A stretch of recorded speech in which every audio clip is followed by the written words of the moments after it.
정치권 이슈부터 짚어보겠습니다. 거대 야당인 민주당이 거센 비판 여론에도 아랑곳하지 않고 탄핵 공세에 나서고 있는 상황에서 자신들이 관련된 비위 사건들을 덮거나 또는 관련 형사 기소를 무위로 만들 수 있는 이른바 방탄성 입법에도 팔을 걷어붙이고 나서서 여당의 거센 반발을 부르고 있습니다.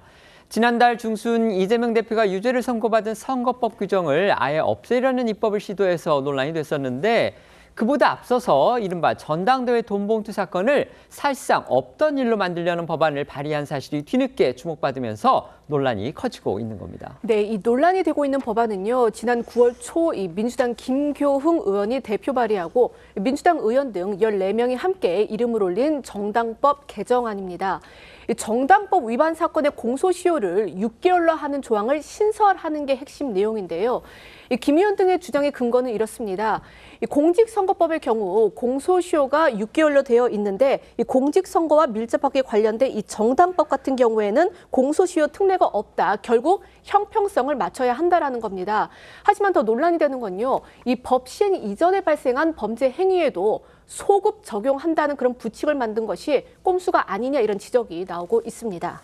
만약에 이런 부칙이 시행이 된다면요. 2021년 5월 민주당 전당대회 과정에서 벌어졌던 그 돈봉투 사건, 여기에 연루돼서 지금 정당법 위반 혐의로 수사를 받고 있거나 또 이미 기소가 돼 있는 이 다수의 민주당 전현직 의원들이 시효 완성, 이걸로 인해서 면소, 즉 소송 종결 판결을 받게 되는 겁니다.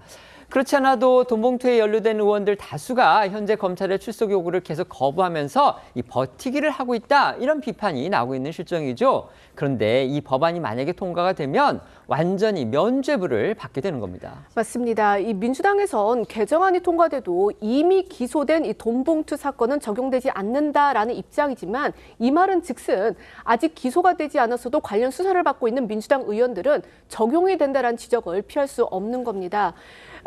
다만 이 민주당은요, 이 동아일보를 통해 이 소급 적용 관련 부칙은 얼마든지 빼도 된다라는 입장을 밝히긴 했습니다. 관련해 한동훈 국민의힘 대표는요, 어제 열린 최고위 회의에서 민주당이 국민도 모르게 이런 내용의 정당법 개정안까지 발의를 했다라고 지적을 했고요.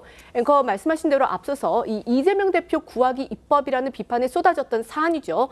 판사 출신인 박희승 민주당 의원이 지난달 15일 발의한 이 공직선거법 개정안, 그러니까 허위사실 공표죄 폐지 등을 담은 이 공직선거법 개정안과 함께 묶어서 비판을 했습니다. 들어보시겠습니다. 더불어민주당이 정당법의 개정을 추진하고 있습니다. 잘 모르시죠? 9월 6일 날 스며시 낸 바로 이 법안은 전당대회 돈봉투 살포 사건을 모두 없던 것으로 하자는 내용의 법안입니다. 이재명 대표가 징역형을 받은 허위사실 공표죄를 아예 없애버리겠다고 했던 것, 그리고 당선 무효형의 기준을 벌금 100만 원에서 1000만 원으로 올리겠다고 했던 것, 공범에게 유죄 판결을 내린 판사를 기피할 수 있게 법을 뜯어 고치겠다고 합니다. 국민들 모르게 벌어지고 있는 것에 대해서 대단히 개탄스럽게 생각합니다.